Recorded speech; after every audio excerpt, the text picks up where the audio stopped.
Welcome to the deep dive. Today, we're jumping into a really critical mission. It absolutely is. We're doing a thorough and comprehensive summary of diabetes, the pathophysiology, management, and technology, all of it. Our main source for this is the third edition of the Mayo Clinic Essential Diabetes book. And this is really designed to get you, whether you're a med student, a young professional, or just a really curious self-learner, up to speed on modern diabetes care. And you need to be up to speed. The sources are so clear that we're dealing with, a severe and growing epidemic. Right. And it's not random. It's overwhelmingly driven by modern lifestyle. High-fat, high-calorie foods everywhere, less physical activity. And the resulting increase in body weight. Exactly. And we really can't overstate this. The day-to-day management happens outside the hospital. It's all about consistent, informed decisions. That's the core challenge. So we structured this to be actionable. First, we'll unpack the fundamentals. Typical metabolism versus what goes wrong in diabetes. Then we'll get into the risks, acute and chronic, the pillars of lifestyle management, diet, and activity, and then wrap up with monitoring, meds, and tech. So let's start at the beginning. How does the body normally handle its fuel? Okay, so if you think about glucose as the body's main fuel, it comes from two places, right? Our food and our liver. That's right. And to get that fuel into the cells where the energy is actually used, you need a mechanism. The classic lock and key analogy. It works perfectly.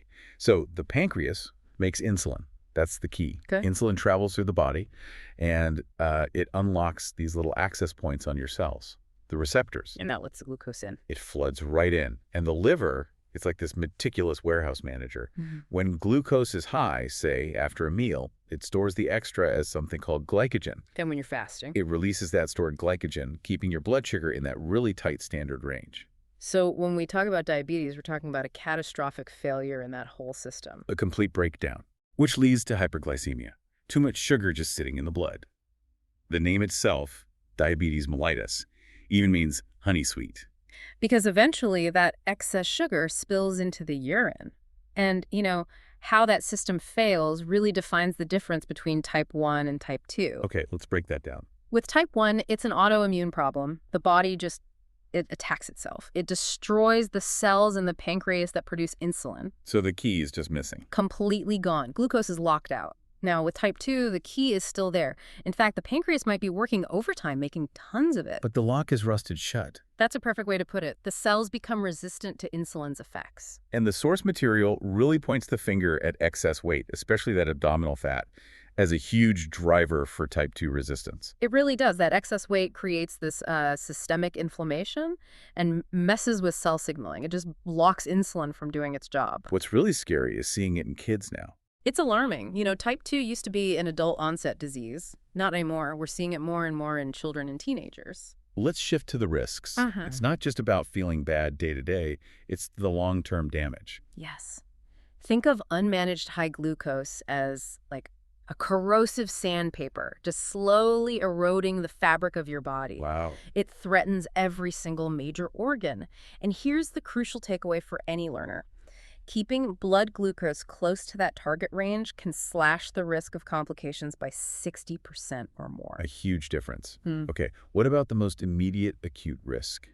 DAA. Diabetic ketoacidosis. It's a true medical emergency, usually seen in type 1. What happens? When there's no insulin, the body panics. It thinks it's starving, so it starts breaking down fat like crazy for fuel. Which sounds good, but it's not. Not at all. Because that process creates these toxic byproducts called ketones. They're acidic, and they build up and make the blood dangerously acidic. And the symptoms can be tricky. Very. Early on, it just feels like the flu. Nausea, vomiting. So recognizing it quickly is absolutely vital for getting emergency IV fluids and insulin. Now for the chronic, quieter threats. Top of the list is cardiovascular disease. It's the leading cause of death. Diabetes just massively accelerates atherosclerosis. That's the buildup of fatty plaques in your arteries. Leading to heart attack and stroke. Yes, but here's a critical point for anyone in medicine. The same high glucose also damages nerve endings. We call that neuropathy. And how does that connect to the heart? It can cause what we call silent heart attacks. Hmm. If the sensory nerves to the chest are damaged, a person might not feel the typical crushing chest pain. They might not get that warning sign. That is genuinely chilling. How else does neuropathy show up? Well, it affects about half of people with diabetes. Most commonly, you see it in the legs and feet, numbness, tingling, sometimes pain. So you could get an injury and not even know it. Exactly. A small cut can turn into a serious infection. And that damage to small vessels, it isn't just in the nerves, it extends to the kidneys. That's nephropathy. Right. The high blood sugar just hammers the delicate filtering units in the kidneys, the nephrons. Up to 40% of people with diabetes will develop some kidney disease. And finally, the eyes. Retinopathy. Same story, different organ. Yeah. High glucose damages the tiny vessels in the retina. They can start to balloon out. We call those microaneurysms. And if they bleed? Or if the body tries to grow new fragile vessels to compensate, you get blurred vision and potentially blindness. The key takeaway here is that you need regular specialist eye exams because the damage starts long before the symptoms do.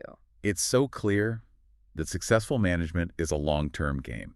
And it has to start with the most controllable risk factor, especially for type 2, which is weight. Oh, absolutely. The sources are incredibly positive about this. Since that excess visceral fat around the abdomen is the main cause of insulin resistance, even small changes can be transformative. Or small when we talk. Just a 5 to 10% loss of total body weight. It's a sustainable goal, and it can dramatically lower blood glucose, improve insulin response, and sometimes it can even put type 2 into remission. For tracking this, people use BMI, but you also mentioned waist circumference is important. It can be an even better predictor of metabolic risk than BMI because it's a direct measure of that dangerous abdominal fat. The risk just climbs right alongside that measurement. So let's talk nutrition. The sources stress that healthy eating can't feel like a punishment. It has to be consistent. Consistency is everything. If you're skipping meals, eating erratically, your blood sugar is going to be all over the place. You can't manage that. Routine is key. Let's get into the big one. Carbohydrates. They get a bad rap, but they're essential. What's the nuance here? The nuance is all about the sorts and the timing. You want healthy carbs. So whole grains, vegetables. Exactly. Whole grains, non-starchy vegetables, fruit, milk. They have fiber. They release their glucose more slowly. And the Mayo Clinic book highlights 2 really great planning tools. First, for anyone on insulin, there's carb counting. It's a precise tool where you track the grams of carbs you eat and match your insulin dose directly to it. It allows for a lot of flexibility. And the second method is a bit simpler. Much simpler. It's the plate method. It's a great visual. You fill half your plate with non-starchy vegetables. Like broccoli or salad. Right. Then a quarter of the plate is lean protein, and the final quarter is your carbohydrate or starch. It's an easy way to balance meals without counting a single thing. And what about fats? We know to limit them, but what kind should we be choosing? The focus should be on replacing saturated and trans fats with monounsaturated fats, your good fats. Olive oil, avocados, nuts. Yes. Those are the ones. They do more than just provide energy. They actively help lower your LDL, your bad cholesterol, which is so important given the high cardiovascular risk. And let's bust a myth. Do people with diabetes have to give up sugar entirely? No, that's an outdated and frankly unhelpful idea. Sweets can fit into a healthy plan. You just have to treat them as a carbohydrate. The rule is simple. If you want a small dessert with your meal, you swap it for another carb. So you skip the roll or the potato. Exactly. You keep your total carb count for the meal the same. It's about balance and making a conscious choice, not about total denial. So if diet provides consistency, exercise is like a metabolic supercharger. At the cellular level, what is actually happening when someone with insulin resistance works out? It's just profoundly effective. First, your muscles immediately start pulling glucose out of the bloodstream for energy. They act like an insulin-independent sponge. So it works right away. Instantly. But long-term, it makes your cells more sensitive to the insulin you do have. And aerobic exercise makes your mitochondria, the little power plants in your cells, bigger and better at burning fuel. So you're literally building a more efficient engine. A much more efficient engine. More muscle means more places for glucose to go, boosting your metabolism around the clock. So what's a good goal for people to aim for? The target is about 30 to 40 minutes of aerobic activity, at least 5 days a week. And you don't have to do it all in one go. Right, you can break it up. 3 10-minute bouts are almost as good. And one really practical tool is high-intensity interval training, or HIIT. The short, intense bursts. Exactly. They improve fitness fast, and they also extend that post-exercise calorie afterburn for much longer. Now, this is critical. If you're managing your diabetes with insulin or certain other meds, exercising safely means checking your blood sugar first. Absolutely vital, non-negotiable. You have to test about 15 to 30 minutes before you start.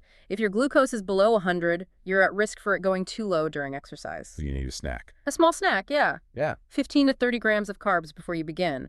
If you're between 100 and 250, you're in the green. Safe to go. But above 250 is the caution zone. It is. If your glucose is over 250, you have to do another test. You have to check for ketones. What is that? Because if ketones are present, your body is already in a state of crisis, sort of a pre-DKA.